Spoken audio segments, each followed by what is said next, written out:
Hi, today I'm going to do a video on how to connect either an Alesis SR16 or a Ion iDM02 up to a MicroBrute through a MIDI connection. These two machines, the Ion and the Alesis, are essentially cousins. They're very, very close.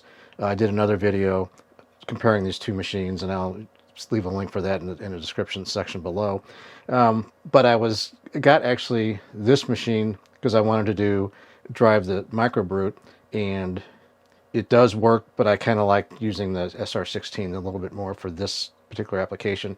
As a drum machine, they're both pretty much exactly the same, but you'll see you'll have more options, which I don't know if that I'll need or not in the future, but there are more options in that, so I thought I'll stick with the Alesis for that. So let's start with the Alesis because that's what I got plugged in, and I'll show you how I have it connected. So first things first, on the SR16, you'll see I've got the MIDI going to the out through connector. And that's all you have to connect on the SR16. And likewise on the MicroBrute, I'm just going into the MIDI in on it, and that's kind of easy because there's only one MIDI plug back here.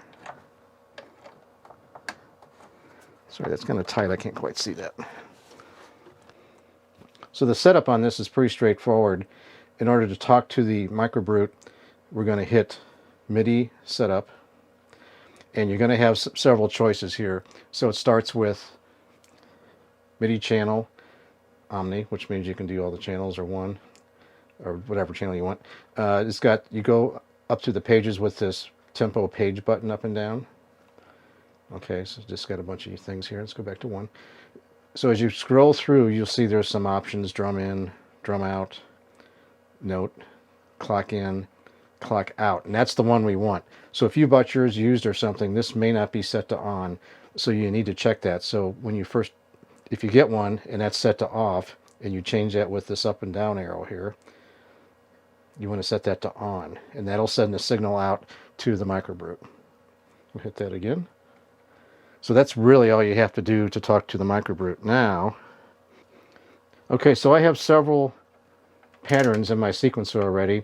They're just kind of random things, so they're not going to really mean anything. But what I want to show is that you can drive this thing, and we can change the tempo over here, and you can also change your sequences as you go through, which is kind of cool. So if you had a song, you could actually, I've been seeing some people do the bits of their songs with the sequencer, and you can switch, if it's the chorus, quote unquote, or the verse or whatever, you can have those things automatically already stored in your MicroBrute. Okay, so we'll go ahead and push it up to play. We'll push the play button on the drum machine. And so we'll just do the first sequence in there.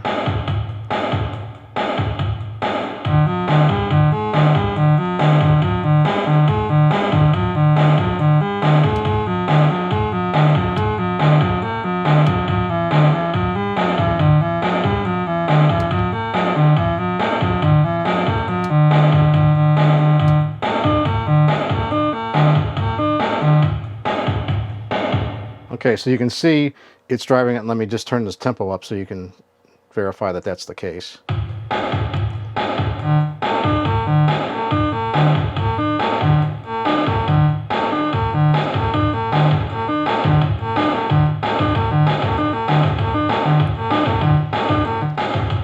Okay, so that proved a point. Okay, now I want to cover what happens if you do play with the rate while you're playing your sequence and with the drum machine. It kind of changes things up. So right now I've got the default value of the steps set at an eighth note, and you can change that in the MIDI control software that you can download from Arturia for these machines. So I'm going to go ahead and start the beat.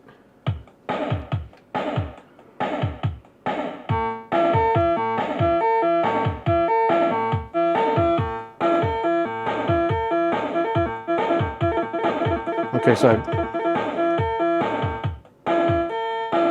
now you notice how it's half speed now. So what happened there is it was at an eighth note.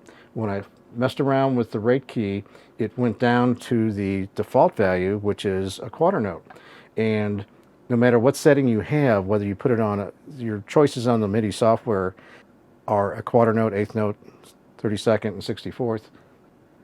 And what happens is whenever you change this rate while it's playing a beat through the drum machine, you'll get it to default back to the quarter note. So the only way you can get to go back to what you want is to turn this off, turn your MicroBrute off, okay, and let it reboot again, and then we can go back.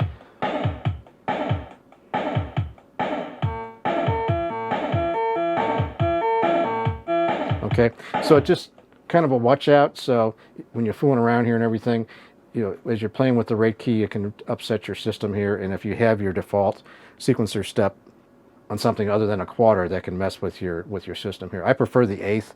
I think it just works out better for the sequences, especially with the range they've got here on the MicroBrute. So just keep that in mind. Okay, we're going to switch gears now, and we're going to go on to the Ion, and it's going to be a very similar process. All right, now we're back with the MicroBrute, and this time we have the Ion to look at, and we're going to focus in on that, and we're going to look at how to hook that up. So it's essentially the same thing as the Alesis, with the exception it only has the one MIDI connection, so it's MIDI out, so it's kind of hard to mess up. Good. So on this one's a little different. The settings and the MIDI setup are a little different, and actually the utility, those buttons are different between the two machines. Utility, and I think it says backup on the Alesis, but MIDI setup is slightly different as well. If you remember, we had a whole bunch of settings on the connections for MIDI, and this only has 3: pads out, clock out, and trigger out. Okay, so we wanted to have the clock out on, and again, if this was a used machine, which most of them are going to be, this is probably going to be on off. Okay, and you want to be on so it'll play the MicroBrute. So we're going to turn it on. Okay, and that's all you have to do. So it's not a difficult setup, but you just have to do it. Okay, so we're going to go ahead and come back to our machines, and we're going to go ahead and do some patterns. Okay, so we're going to go ahead and hit play.